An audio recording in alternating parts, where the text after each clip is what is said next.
The aroma of fresh brewed coffee.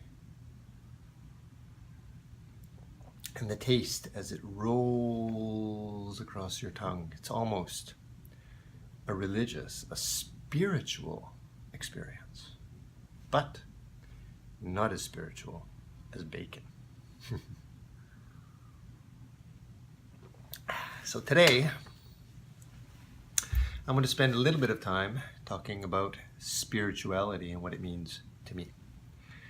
When I grew up, when I was young, my parents, my mother, wanted us to go to a church. There was a church called John Black Memorial Church. Kind of a dark name, don't you think? John Black Memorial Church. For a child, that's pretty scary. And I was kind of scared. And I think my brother Bruce was scared too. Anyway, she took us there hoping that we would become a good Christian family. I went a few times and my mom told me the story. I don't remember. I said apparently that I didn't like it and I was never going back. And I think she was disappointed in me for the rest of my life. But that's the way it was, and they never pushed religion on us, which was good.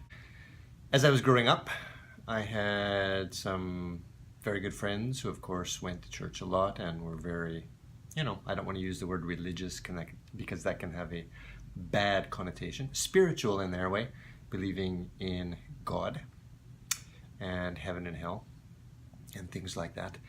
And one of my best friends, still my best friend, even though there was an event in junior high school where I recall him saying to me, "I'm really sorry, Cam, that you aren't Christian. Don't go to church because I won't be able to see you in heaven." And my response to him was, "That's okay, because I don't believe in heaven and hell anyways." And I imagine that was a bit of a shock. After that, there was really no pressure to become a very church-worthy person. And that was okay. That's his world, and I have my world. But I've given it the old college try. During university, I had a few girlfriends. One was Anglican, tried going to her church with her. One was Catholic, tried going to her church with her. I've been with my best friend to his churches, Baptist.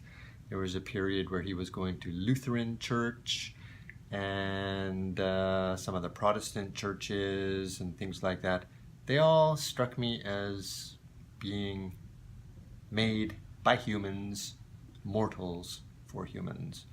So they didn't really I didn't feel comfortable in them.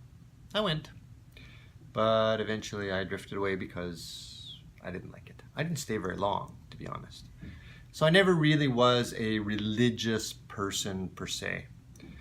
Going to church Christmas Eve or Christmas Day or Thanksgiving or things like that. No, it just wasn't for me. Later on in my life, when I was going through a difficult time through my first divorce, someone helped me out by telling me about mantras to repeat something over and over that is very powerful to you, to change your mind, to change the way you think, to change the way you believe. And for me, it worked. It worked really well. And after that, I started to read a lot of books. The first one was called The Secret, and that had a lot of very interesting concepts in it.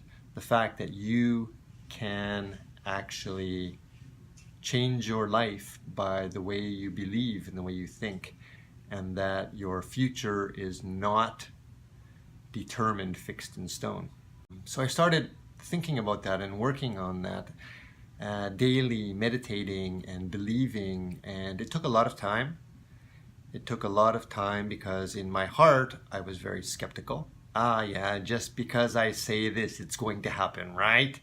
And of course, that means basically I'm saying it's not going to happen. And it didn't happen.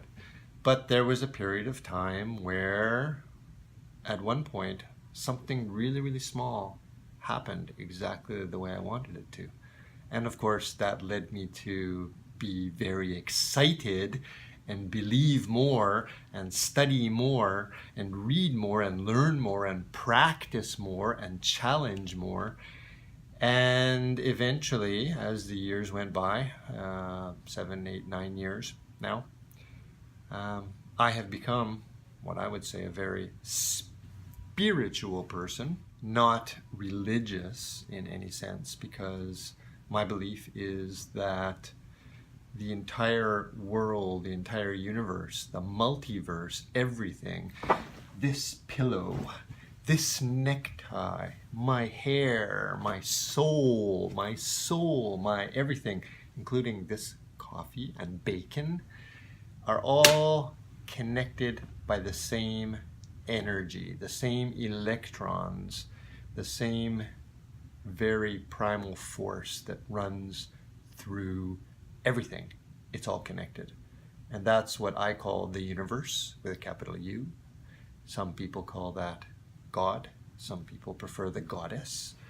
Some people prefer other names, and that is perfectly fine. Whatever works for you. But this is what works for me.